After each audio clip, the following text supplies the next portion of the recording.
नमस्कार शेतकरी बंधूंनो, आपण झाडावर कडेकपारीला लागलेलं, अगर झुडपाच्या फांदीला लागलेलं, आग्या अगर साध्या मधमाशांचं पोळं पाहतो.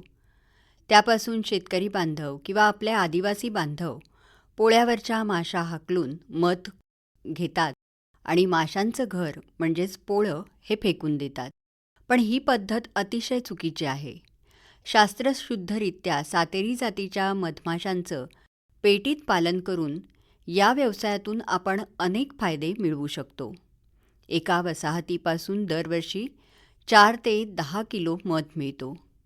हा नैसर्गिक मध अतिशय औषधी असून एका वसाहतीपासून आपल्याला वर्षाला 150 ते 200 ग्रॅम मेण मिळतं. याशिवाय अप्रत्यक्षही फार मोठा फायदा म्हणजे पीक उत्पादनात फुलातला मध गोळा करताना मधमाशा परपरागीकरण मोठ्या प्रमाणात करतात. त्यामुळे सूर्यफुलाचंच काय तर प्रत्येक पीक आणि विशेषतः भाजीपाला आणि फळबाग यांच्या परागीकरणासाठी मधमाशांचं काम हे मोठं आहे. यामुळे उत्पादनात भरीव वाढ होते. याचबरोबर पर्यावरणाचा समतोल राखला जातो. याशिवाय मध गोळा करत असताना मधमाशांकडून फुलांमध्ये परपरागसिंचनाचं आपोआप कार्य घडतं आणि त्यामुळे पिकांच्या उत्पादनात लक्षणीय वाढ होते. मधमाशांच्या जातींमध्ये आग्या माशी, फुलोरी मधमाशी, पोळ्याच्या मधमाशा, एपिस मेलिफेरा आणि सातेरी मधमाशा इत्यादी प्रकार आहेत. सातेरी माशांची मधपेटी चांगल्या प्रकारे पाळता येते. एका वसाहतीमध्ये 20 ते 30 हजार माशा असतात. त्या कुटुंबात राणी माशी, कामकरी माशा, नर माशा आणि पिलावळ असते. राणी माशी वसाहतीमध्ये एकच असते. तिच्या नियंत्रणाखाली ती वसाहत कार्यरत राहते.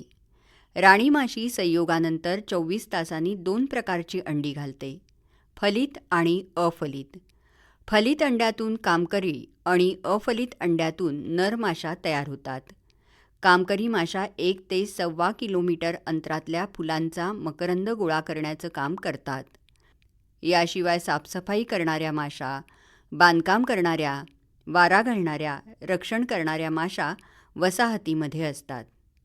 मंडई, मधमाशा पालनाच्या पेट्या मधुमक्षिका पालन खात्यांकडून मिळतात. त्या मिळवून आपण उद्योग सुरू करू शकतो.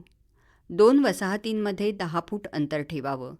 पेट्यांचं उन्हापासून, पावसापासून तसंच सरडे, पाली, बेडूक, साप यांच्यापासून संरक्षण करावं. वसाहतीच्या पेटीचं नेहमी पूर्वेकडे तोंड ठेवावं. असे लहान सहान बारकावे लक्षात घेऊन, माहिती करून घेऊन हा उद्योग आपण सुरू करावा. अतिशय कमी खर्चात अमोल असा मध आणि शेतीचं उत्पादन वाढवण्यासाठी मोलाचं सहकार्य करणाऱ्या मधमाशा पालनाच्या 3 ते 4 पेट्या आपण नक्की पाळाव्यात. तेव्हा मंडळी, आत्ताच सांगितल्याप्रमाणे जर मधमाशा पालन हा व्यवसाय आपण केला तर त्यापासून चांगला फायदा आपल्याला मिळणार आहे. बरं तर पुन्हा भेटूया उद्याच्या कृषीवाणीत. तोपर्यंत नमस्कार.